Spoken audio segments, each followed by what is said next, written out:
ఏని సరేనా కెమెరాలు పక్కన పెట్టండి. అందరికీ నమస్కారం.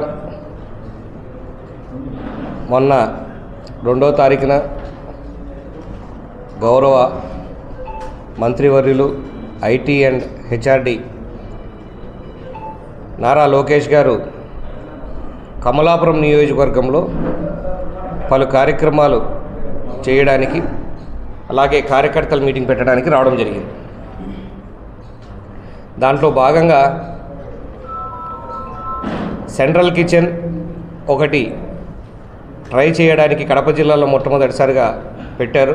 అంటే మధ్యాహ్న భోజనం పిల్లలకి చేసేది క్వాలిటీ ఉండాలి, హైజీన్ ఉండాలి,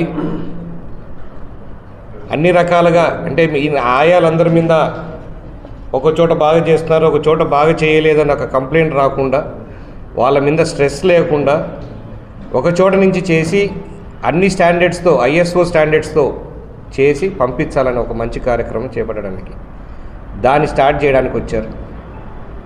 2 ఎప్పుడో గత తెలుగుదేశం ప్రభుత్వంలో ప్రారంభించిన డిగ్రీ కాలేజ్ పూర్తి చేయడానికి 5-6 ఏళ్ళు పట్టింది. వాళ్ళు కావాలనేది అప్పుడు తెచ్చాం కాబట్టి అని గత వైసీపీ ప్రభుత్వం బాగా డిలే చేసింది. దాన్ని కూడా పూర్తి చేసి ఇప్పుడు ఓపెన్ చేయడం జరిగింది. అలాగే కొప్పర్తిలో పలు ఇండస్ట్రీస్ ఓపెనింగ్ వాళ్ళ ఆహ్వానం మేరకు రావడం జరిగింది. ఇవన్నీ చేసి మనకు జిల్లాకు ఒక మంచి పేరు తీసుకురావాలని ఒక పక్క ఆయన ప్రయత్నిస్తూ ఉంటే, మా ఎక్స్ఎమ్మెల్యే కొన్ని కామెంట్లు చేశారు. ఆయన ఇక్కడికి వచ్చి ఏమి కొత్త అనౌన్స్ చేస్తారని ఆశ పెట్టుకున్నారు. దాంట్లో అయితే ఒకటి చెప్పాడు, కాబోయే సీఎం లోకేష్ గారు అని చెప్పి. అది మాత్రం 100% రైటు. ఆయన ఏమి హామీలు చెప్పకుండా పోయినాడే అని అన్నాడు. హామీలు చెప్పడం కావాలా, పని చేయడం జరగాలి. ఎన్ని గ్రౌండ్ చేసినామో చూడండి. పని చేసిన తర్వాతనే వచ్చి దాన్ని ఓపెనింగ్ చేయడం కానీ, పని పూర్తి చేసినాకే రావడం కానీ, ఇలాంటివి చేస్తున్నారు లోకేష్ గారు. కొట్టిన చోట మీరు వచ్చారు, స్టీల్ ప్లాంట్కి 4 సార్లు టెంకాయ కొట్టారు. ఏమైనా పనులు జరిగా? ఇప్పుడు ఏమీ కట్టకుండానే పనులు స్టార్ట్ చేశారు. అయిపోయిన తర్వాత గ్రౌండ్ అయిన దాన్ని ఓపెన్ చేయడానికి వస్తామని చెప్పి పదే చెప్తా ఉన్నారు. ఏదైనా 10 మందికి అది వాడుకలేకొచ్చి ఉద్యోగాలు ఇచ్చే పొజిషన్కి వస్తావు, దాన్ని ఎలా తీసుకురావాలా, ఇంకా ఏం విశ్లేషించాలని చెప్పి దాని మీద వస్తే ఆయన ఒక డైలాగ్ వాడాడు, ఎవరికో పుట్టిన బిడ్డకు వచ్చి నామకరణం చేసినాడు అని చెప్పేసి. అయ్యా, వైఎస్ఆర్సీపీ కాంగ్రెస్ పార్టీ పెట్టింది ఎవరిది? అది లాక్కొని నువ్వు నామకరణం చేసుకోవడం పక్కన పెట్టు, ఎత్తుకొని ఊరేగుతానవే, బిడ్డను సంఖలో పెట్టుకొని తిరుగుతానవే. నీ పార్టీనే అట్లా పెట్టుకొని చేసింది. కియా ఫ్యాక్టరీ చంద్రబాబు నాయుడు తెచ్చారని ప్రపంచం మొత్తంగా తెలుసు. దాన్ని ఓపెన్ చేయడానికి నువ్వు పోయినావే, మీ జగన్మోహన్ రెడ్డి పోయినాడు ఆ రోజు.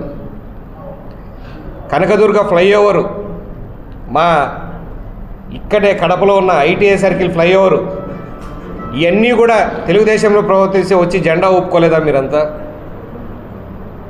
ఏదైనా మీరు తెచ్చినామని చెప్తున్నారు, అవి ఎందుకు గ్రౌండ్ చేయలేకపోయినారు? అవి ఎందుకు వాడుకలేక తీసుకురాలేకపోయినారు? మీ దౌర్జన్యాలతో వచ్చిన వాళ్ళ ముందు గ్రౌండ్ చేయమని చెప్పి వచ్చి మళ్ళీ వాటాలు అడిగినారు కాబట్టి వాళ్ళు గ్రౌండ్ చేయలేకపోయినారు. ఆ భయం ఉండదు, మీరు గ్రౌండ్ చేయండి, మేము ఉన్నాం అండగా అని చెప్తే దానికి అనుగుణంగా వాళ్ళు పూర్తి చేసి ఈరోజు ఆయన ఇన్వైట్ చేయడం జరిగింది. ఆయన ఇన్వైట్ చేయడం కాకుండా ఇంకా కొన్ని విషయాలు మీకు చెప్పాలా. సార్, మీరు ఇదే హామీ ఇస్తే మేము భయపడతా ఉన్నాం, మీరు ఇదే హామీ ఇస్తే ఇంతకుముందు మేము భయపడిన భయాలన్నీ పోతున్నాయి. మీరు వచ్చిన తర్వాత మిమ్మల్ని మాట్లాడిన తర్వాత మ్యానుఫ్యాక్చరింగ్ ఇండస్ట్రీస్ కూడా మేమే తీసుకొస్తాం. ఇప్పుడు అసెంబ్లింగ్ మాత్రమే పెట్టాము, దీనికి సంబంధించిన మ్యానుఫ్యాక్చరింగ్ ఇండస్ట్రీస్ కూడా మేమే తెస్తాము. ఇంకా ఎక్స్పాన్షన్ చేస్తాం, వీటన్నిటికీ ఇంకా మిగతా వాళ్ళని కూడా తీసుకొస్తాం మేము ధైర్యంగా అని చెప్పి వాళ్ళు చెప్పడం జరిగింది. దానికోసం ఆయన రావాల్సి వచ్చింది.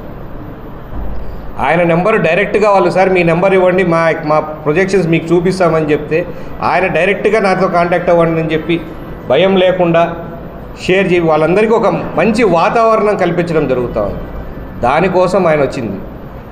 ఇంకొకటి, ఎగ్జిక్యూటివ్ బిల్డింగ్ని ఇక్కడి నుంచి పంపించేశారని ఆయన మా ఎక్స్ఎమ్మెల్యే గారు మాట్లాడారు. ఎగ్జిక్యూటివ్ బిల్డింగ్ కాదండి, ఎగ్జిక్యూటివ్ బిల్డింగ్ ఎక్కడికి పంపించలేదు, అది బిల్డింగ్ పూర్తవుతా ఉన్నింది, ఫైనల్ డెసిషన్లో దాన్ని ఎక్కడికి షిఫ్ట్ చేయమని చెప్పలేదండి. కనీస జ్ఞానం పెంచుకోండి. అది షిఫ్ట్ అవుతుంది అన్నది technology centre, MSME technology centre. దానికి కూడా కారణం ఏంటంటే అది ఫస్ట్ అలాట్ అయింది తాడేపల్లికి.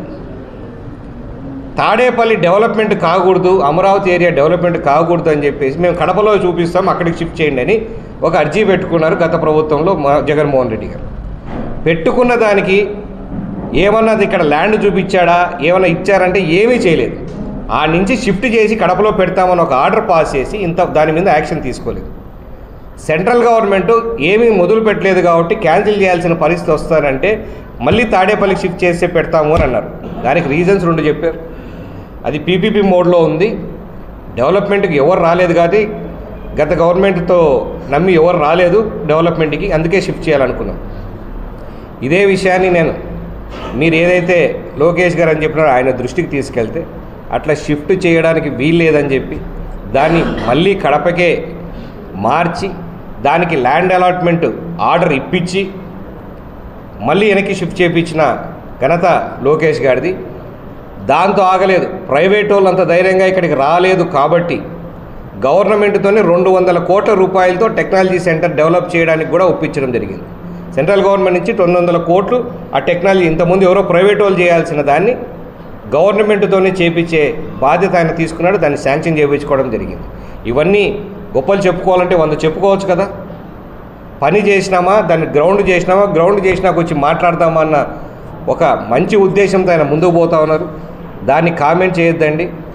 ఎవడో పుట్టిన బిడ్డకి చెప్పినాం కదా, మీ పార్టీ పుట్టుకనే ఆ విధంగా జరిగింది, దాని గురించి మాట్లాడే అర్హత మీకు ఎవరికీ లేదు. కష్టం దోచుకోవడం, ఒకరి కష్టం దోచుకోవడం వెన్నుతో పట్టిన విద్య మీకు.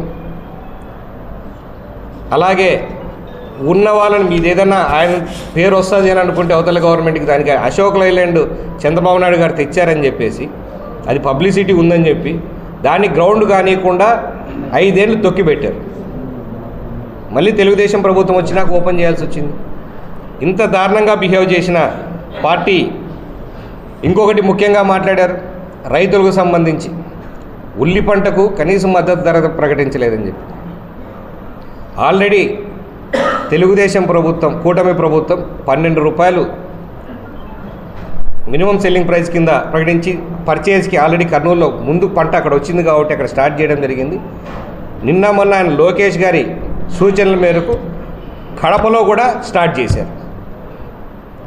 దండోర వేయాల్సిన అవసరం ఉందా? చేసి చూపించారు ఆయన. కమలాపురం మార్కెట్ యార్డ్లోనే సెంటర్ పెట్టున్నారు. కమలాపురం మైదుకూరులో రైతులకు 12 రూపాయలు కిలోకి మినిమం సెల్లింగ్ ప్రైస్ కింద పెట్టి ఎంత కావాలంటే ఎంత వచ్చినా పర్చేస్ చేస్తామని చెప్పారు. ఒక్క రైతుల విషయంలోనే కాదు, ఇండస్ట్రీస్ విషయంలోనే కాదు, డెవలప్మెంట్ విషయంలోనే కాదు, ఏ విషయంలోనైనా మీరు ఆయనలో 10% చేసి చూపిస్తే కూడా మీకు 11 సీట్లు వచ్చేటివి కాదు, ఇంకా ఎక్కువ వచ్చేటివి. మీరు చేయలేదని జనాలు నమ్మకంతో వీళ్ళ మీద చేశారు. ఆ నమ్మకాన్ని నిలబెట్టుకున్నట్టు మనం మాటలు చెప్పకూడదు, మన మీద బాధ్యత, చాలా పెద్ద బాధ్యత పెట్టారు జనాలు. చేసుకుంటా పోదాం, పనులు చేసుకుంటా పోతే ప్రజలు గుర్తిస్తారని చెప్పి ఒక మంచి ఉద్దేశంతో అనౌన్స్మెంట్ల కన్నా చేతులతోనే చేయాలని చెప్పి చేసుకుంటా జరగడం జరిగింది. మహానాడులో జరిగిన వాటి కూడా ఆచరణలో పెట్టలేదు అని అన్నారు. మహానాడు జరిగి 2 నెలలు అయింది. చెప్పినవన్నీ పెద్ద ప్రాజెక్టులు స్టార్ట్ చేయడం జరుగుతుంది. మహానాడులు చెప్పిన ప్రకారంగా 2-3 ఏళ్లలో ఏవైతే పూర్తి చేస్తామన్నారో దానికి ఆల్రెడీ ఎస్టిమేట్స్ తయారవుతున్నాయి, టెండర్స్ తయారవుతున్నాయి. ఖచ్చితంగా 100% పూర్తి చేసి తీరుతాం తెలుగుదేశం ప్రభుత్వంలోనే, కూటమి ప్రభుత్వంలోనే మరొక్కసారి తెలియజేస్తా ఉన్నా. ఇప్పటికైనా ఆ దరిద్రమైన మైండ్ సెట్ వదిలేయండి. బ్లేమ్ చేసేది మీకు ఫలాంది కావాలా, డెవలప్మెంట్కి చేస్తే బాగుంటుందని సూచనలు ఇవ్వండి. సూచనల ప్రకారం అందరం కలిసి పనిచేస్తాం. కానీ మీరు చేతగాక వచ్చిన వాళ్ళని తరిమేసి, ఇంకా ఇప్పుడు కూడా దారిద్ర్యం ఏంటంటే ఎవరన్నా కంపెనీస్ ఇండస్ట్రీ వస్తూ ఉంటే మళ్ళీ గవర్నమెంట్ మారిపోతుంది, మేము వస్తే ఇబ్బంది పెడతాం, మీరు జాగ్రత్త రావద్దండి అని చెప్తున్నారు. ఎవరైనా చెప్తారా ఎట్లా? అదే నారా లోకేష్ గారు ఏం చేస్తున్నారు? ఎవరి గవర్నమెంట్లో వచ్చినా పర్లేదు, ముందుకు వెళ్ళాలి మనం. మీకు ఇంకేం కావాలి, మీకు ఇంకా ఏం ప్రోత్సాహకాలు కావాలి అడిగి తెలుసుకొని పనిచేస్తాను. అది తేడా.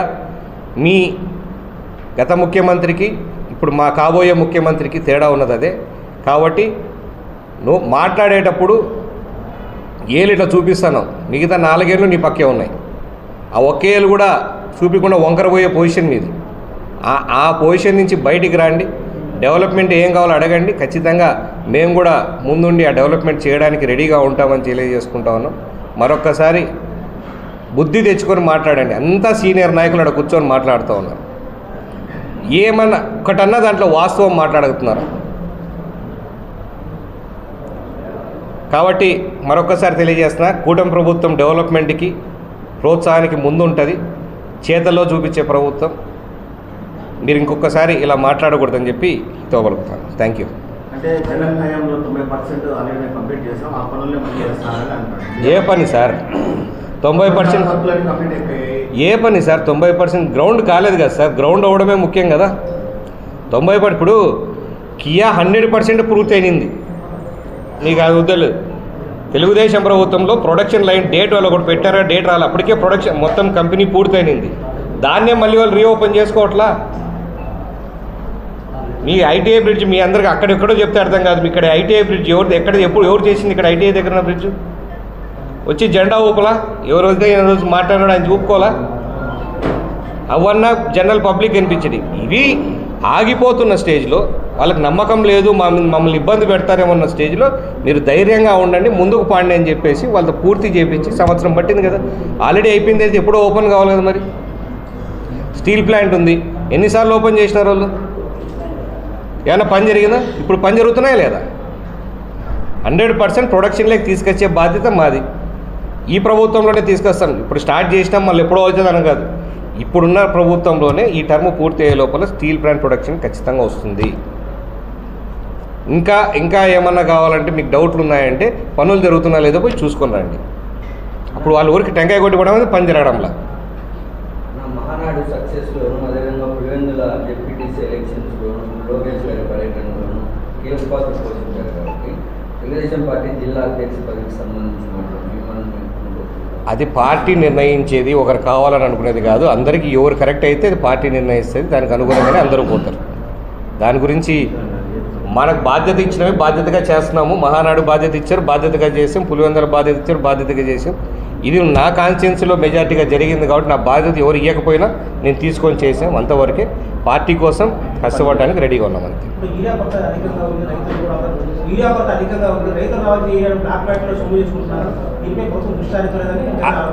తప్పకుండా మీరు అనేది 100% పరిశీలించి ఇంతకుముందు ఒక రాంగ్ న్యూస్ వల్ల స్ప్రెడ్ అయింది కరెక్టే. కానీ ఎంత యూరియా కావాలన్నా తీసుకురావడానికి రెడీగా ఉన్నాం. అత్యధికంగా కడప జిల్లాకి ఇంకా బెటర్గా చేసాం మిగతా వాటితో కంపేర్ చేసి. ఇప్పుడు కూడా కొరత ఎక్కడన్నా ఉందంటే అడిగి తెలుసుకొని తీసుకుపోవడం జరుగుతుంది. ఇంతకుముందు ఇష్యూ చేసిన దానికన్నా అధికంగా ఇచ్చున్నాం ఆల్రెడీ. ఇంతకుముందు రెగ్యులర్గా ఇయర్లీ వాడేదానికన్నా అధికంగా ఆల్రెడీ ఇచ్చున్నారు. అయినా కూడా ప్రజలు ఇంకా కావాలని దొరకదు, కొరత ఉంది అని ఒక బ్యాడ్ న్యూస్ మార్కెట్లో ఉంది కాబట్టి ఎక్కువ తీసి పెట్టుకుంటున్నారు. అవసరం లేకపోయినా తీసి పెట్టుకుంటున్నారు. రబీ పంటకు కూడా దొరకదేమో అని ఇప్పుడే తీసి పెట్టుకుంటున్నారు. కాబట్టి ఆ ప్లానింగ్లో మీకు ఆ డిస్టర్బెన్స్ వచ్చింది. కానీ ఇప్పటికి కూడా ఇంకా ఎన్ని కావాలో చెప్తే మొత్తం అన్ని కూడా అరేంజ్ చేసే బాధ్యత మేము ప్రభుత్వం తీసుకుంటుంది. కలెక్టర్ గారు అందరితో మాట్లాడడం జరిగింది.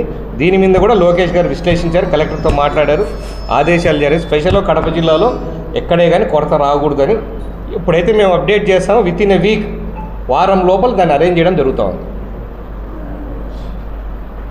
ప్రతి ఒక్కరూ తప్పనిసరిగా యూట్యూబ్లోకి వెళ్ళి కడప వార్తను లైక్ చేయండి, సబ్స్క్రైబ్ చేయండి.